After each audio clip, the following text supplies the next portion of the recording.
পেশায় একজন শিক্ষক। দ্রব্যমূল্যের এই বাজারে প্রাইভেটের ইনকামের উপরে একসময় নির্ভর ছিল তার পরিবার। তবে কৃষিকাজের প্রতি অগাধ ভালোবাসা ও কৃষি অফিসের সহযোগিতায় আগাম সবজি চাষ ও মিশ্র ফলের বাগান করে ভাগ্য বদল করেছেন বরিশালের গৌরনদী উপজেলার সবজি গ্রাম খ্যাত খানজাপুর ইউনিয়নের শিক্ষক HM কামাল হোসেন। এখন তার মাসে ইনকাম প্রায় লক্ষাধিক টাকা। তার বাগানে এখন কাজ করছেন একাধিক শ্রমিক। দিগন্তজোড়া ফসলের ক্ষেত আর মাঝে ফলজ ও সবজির বাগান, খেতে চারপাশে সারি সারি সবজি গাছের শোভা পাচ্ছে পেঁপে। প্রতিটি গাছের মাটি থেকে ডগা পর্যন্ত ঝুলে আছে পেঁপে। বাগানের ভিতর পাতার আড়াল থেকে উকি দিচ্ছে বিভিন্ন প্রজাতির বেগুন, আবার কোথাও ঝুলে আছে শসা, টমেটো, করলা, লাউ, কুমড়ো সহ নানা প্রজাতির শাকসবজি। ক্ষেতের অপর প্রান্তে রয়েছে ফলের বাগান, যেখানে রয়েছে 12 মাসি থাই মালটা, কুল, লেবু, কমলা সহ নানা প্রজাতির ফল। আর এইসব মিশ্র সবজি ও ফল বাগান করে মাসে লক্ষাধিক টাকা আয় করছেন গৌরনদী উপজেলার খানজাপুর গ্রামের শিক্ষক HM কামাল হোসেন। শ্রমিকেরা ক্ষেতের এক পাশ থেকে তুলছে সবজি, অপর পাশে রোপণ করছে সবজি ও ফলের গাছ, আবার নিবিড়ভাবে পরিচর্যা করছে সবজির বাগান। এসব বাগানে কাজ করে একদিকে যেমন বেকারত্ব দূর হয়েছে, অপরদিকে পরিবারের ভরণ পোষণ হচ্ছে তাদের।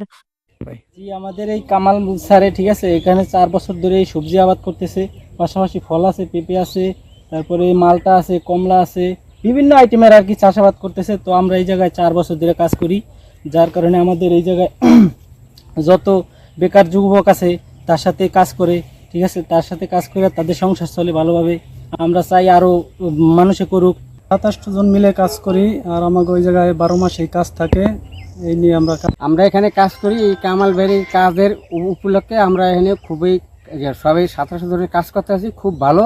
আর এইভাবে যদি সবাই করতো তাহলে ভালো হইতো। আমরা এখানে সবাই কাজ করে খুব ভালো আছি। আমাকে স্যারে কৃষি অফিসের থেকে অনেক উন্নতভাবে ফসল করতেছে, এই জন্য আমরা দেখতে আসি, দেখি আমাকেও ফসল খালি পড়ে রয়েছে, আমরা করার জন্য চেষ্টা আছি। একদিকে সবজির চড়া দাম, অপরদিকে বাম্পার ফলনে খরচ পুষিয়ে বেশ লাভবান থাকবেন বলে জানান সকলে কৃষি উদ্যোক্তা। আমি তো প্রায় 4 থেকে 5 বছর যাবৎ এই কৃষির সাথে জড়িত, শিক্ষকতার পাশাপাশি। ছোটবেলা থেকেই আমার কৃষিকাজ ভালো লাগে। সেই ক্ষেত্রে আমি অনেকে বকাচকা করা সত্ত্বেও কিন্তু আমি কৃষিকাজে রৌদ্র পুড়িয়ে, যে অনেকে বলে যে এত সুন্দর মানুষটা আসলে কৃষি কাজ করে রৌদ্রে পুড়িয়ে কালা হয়ে গেছে, কিন্তু আসলে এটা আমার ভালো লাগে। লোকের কথা আসলে এটা আমার যা বলুক আসো, তাতে আমার কিছু আসা যায় না, এবং আমি এটা করিয়া ভালো, ইনশাল্লাহ অনেক ভালো আছি। আগে দেখা গেলো চাকরির উপরে প্রাইভেট টিউশনি করা লাগতো, এখন আমি প্রাইভেট টিউশনি কিছুই করি না, কৃষির উপরে নির্ভরশীল। এমন কথা হলো যে আমার এই প্রজেক্টে প্রায় 7-8 জন লোক সারা বছর কাজ করে।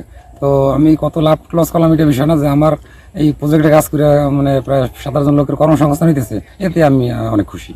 আমি আমার টোটাল প্রজেক্ট প্রায় 5 একরের মতো, সবজি প্লাস ফল বাগান মিলে। তো আমার গত বছর একটা বড়ই বাগান থেকে আমি 100 গাছ না 90-92টা গাছ থেকে প্রায় 3 লাখ টাকার মতো কুল বিক্রি করছি।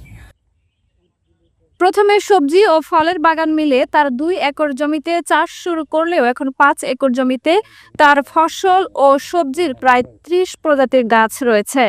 রোগবালাই থেকে এসব কাজ সুরক্ষা দিতে মাঠে গিয়ে সার্বক্ষণিক পরামর্শ দিয়ে যাচ্ছেন কৃষি কর্মকর্তারা। পাশাপাশি উনি এখানে 5 একর জমির মতো আছে, ওনার নিজস্ব জমি।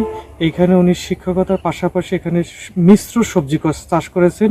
পাশে আপনার কুল বাগান করেছে, ওই পাশে মালটা বাগান আছে, লেবু বাগান আছে, এ পাশে আছে সবজির ভিতরে পেঁপে, এখন বর্তমানে টমেটো, পেঁপে, তারপরে শসা, বেগুন, করলা, মিশ্র বিভিন্ন সবজি উনি চাষ করে থাকে। এখন বাজারে সবজির দাম ভালো বিধায় উনি এখান থেকে প্রচুর লাভবান হচ্ছে। এখান থেকে এই যে উনি যেভাবে করতেছে, এই পাশে ওনার দেখা দেখি খানজাপুরে বিভিন্ন কৃষক ইতিমধ্যে উদ্বুদ্ধ হয়েছে, তারাও এইভাবে বাগান করার ইচ্ছা প্রকাশ করেছে। আমাদের কৃষি বিভাগ থেকে আমাদের পরামর্শ একটাই, যাতে এই কাজটা আরো ত্বরান্বিত হয়। আমরা সার্বক্ষণিক ওনাদেরকে পাশে থেকে পরামর্শ এবং কিভাবে লাভবান হওয়া যায়, মার্কেটিং কিভাবে করতে হবে, সমস্ত বিষয়ে আমরা পরামর্শ দিয়ে আসছি।